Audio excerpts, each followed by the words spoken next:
Bueno, buenos días para todas. Vamos a comenzar entonces, ya después de dejar terminado el tema de ecuaciones, que luego lo retomaremos, el tema que veremos de este periodo de geometría. A mi juicio, la verdad me encanta este tema de áreas y perímetros y figuras. Espero que ustedes también pues lo puedan como disfrutar igual que yo, ¿cierto? Entonces vamos a empezar con polígonos. La verdad no vamos a hacer mucha profundización en esto, solamente es para que reconozcamos las figuras y cómo se nombran. Si ven, los polígonos en este caso pues son formas que se repiten mucho en la naturaleza. Sobre todo pues en este caso hablamos como de las fachadas, ¿cierto? Aquí hablamos pues como de la fachada de cada cara de la pirámide que forma un polígono. En la caparazón de las tortugas también podemos encontrar formas poligonales, en los balones, en los panales de las abejas, que digamos que son por excelencia uno de los ejemplos más importantes actualmente, inclusive para la arquitectura, en las flores, ¿cierto? Y en muchos objetos arquitectónicos que se construyen actualmente que tienen forma de polígonos. Entonces vamos a comenzar indagando un poco el concepto de polígonos. Aquí aparece una definición gigante, vamos a leerla y luego como a desglosarla, listo. Entonces dice, un polígono es una figura geométrica plana cerrada. Importante aquí, plana significa que es en 2D, no en tercera dimensión, sino que en 2D, y cerrada porque siempre todas las figuras, en este caso pues los polígonos, tienen que estar cerradas, no puede haber como partes abiertas, listo, todas las líneas deben conectar entre sí. Limita por 3 o más segmentos que se intersectan en sus extremos. Los polígonos pueden tener cualquier cantidad de lados y ángulos, pero sus lados nunca pueden ser curvos. Entonces, cositas importantes aquí. Miren que dice que debe limitar por 3 o más segmentos. Significa que el primer polígono es el que tiene 3 lados, que sería un triángulo, porque con 2 líneas, aunque quisiéramos, no podemos formar un polígono, ¿cierto? Entonces, el primer polígono que vamos a tener es un triángulo, que sería pues el de 3 lados, siempre intersectados pues para poder que formen una figura cerrada, ¿cierto? Y lo otro es que deben tener, pues tienen lados y ángulos, ahorita vamos a eso, y no pueden ser curvos. Esa es una condición muy importante para que sean polígonos. Todas las figuras que se forman o los polígonos que se forman se dan gracias a que se cortan líneas y nunca curvas, ¿listo? Siempre líneas. Bueno, los segmentos de los polígonos los llamamos lados, y donde se cortan los llamamos vértices. Entonces aquí no tengo la diapositiva, pero entonces vamos a ver con claridad como todas esas partecitas del polígono.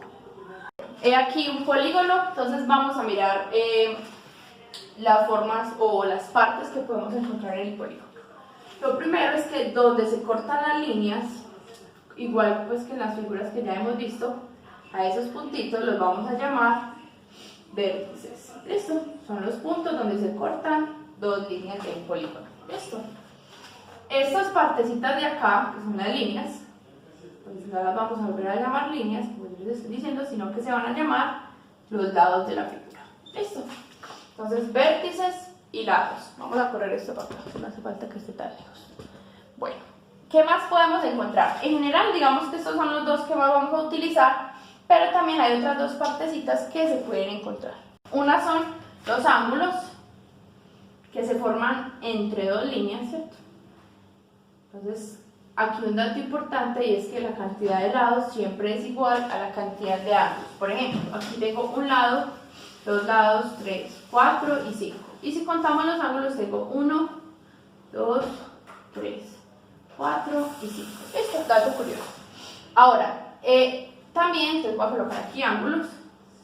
Hay otra parte importante que son las diagonales. Las diagonales se forman entre los vértices, pero no vértices que estén pegados. Por ejemplo, estos dos vértices están pegados y entre ellos no se puede formar una diagonal porque ya esos dos forman un lado. Pero con los demás vértices sí puede formar diagonales. Entonces, por ejemplo, esto sería una diagonal y esto sería otra. Aquí tampoco puedo porque ven que está pegado ahí. Entonces, en este caso, de cada punto salen dos diagonales y podemos formar muchas diagonales. Incluso con las diagonales de una figura es que se forman las estrellas. Entonces, estas lineecitas de aquí las vamos a llamar diagonales. ¿Listo? Importante que tengamos muy claras los lados y los vértices. No olviden esas dos palabras. Vamos a seguir con las notas. Bueno, entonces vamos ahora a ver una pequeña clasificación de los polígonos Hay más, pero no nos vamos a centrar en todas esas, solamente en las que nos interesan. Bueno, una primera clasificación es que los podemos clasificar como polígonos regulares o polígonos irregulares. Miren que la palabra regular, cuando uno dice que tiene un ciclo regular, es porque siempre le viene de igual manera, en las mismas fechas, ¿cierto? Entonces, cuando hablamos de regular, es un polígono que tiene todos sus lados iguales, es decir, todos sus lados miden lo mismo y por lo tanto todos sus ángulos también miden lo mismo. ¿Listo? Ese para los regulares. Cuando somos irregulares es porque algo no anda bien, en este caso se asemeja a que alguno de sus lados o todos sus lados son distintos y por lo tanto sus ángulos también son distintos. ¿Listo? Esa sería la primera clasificación. Ahora también los podemos clasificar de acuerdo a los lados y en esta quiero que aprendan muy bien esos nombres porque son nombres que aparecen usualmente en pruebas de estado, bueno, sobre todo pues como los primeros. Entonces, como les decía ahorita, el primer polígono que podemos encontrar es el triángulo. El triángulo es un polígono que tiene 3 lados y puede ser regular o irregular. ¿Listo? Por ejemplo, muchos triángulos rectángulos son polígonos irregulares porque no todos sus lados miden lo mismo, ¿cierto? Ya sabemos que la hipotenusa mide más que sus catetos. El siguiente es el que tiene 4 lados y se llama cuadrilátero. Entonces podemos tener, en este caso, por ejemplo, los rombos, los rectángulos, el cuadrado y los trapecios. El siguiente polígono tiene 5 lados, se llama penta. Penta significa 5 y gono significa lados, entonces tiene 5 lados. Puede ser regular o irregular. Hexágono, hexa significa 6 y gono ya sabemos que significa lados, o sea que es una figura que tiene 6 lados, puede ser regular o irregular y así sucesivamente. Entonces tenemos aquí hepta, que significa 7, opto o octa, que significa 8, hecágono, que significa un polígono con 9 lados, puede ser regular o irregular. Decágono, deca significa 10, década, ahí le sirve pues como para recordar década, puede ser regular o irregular.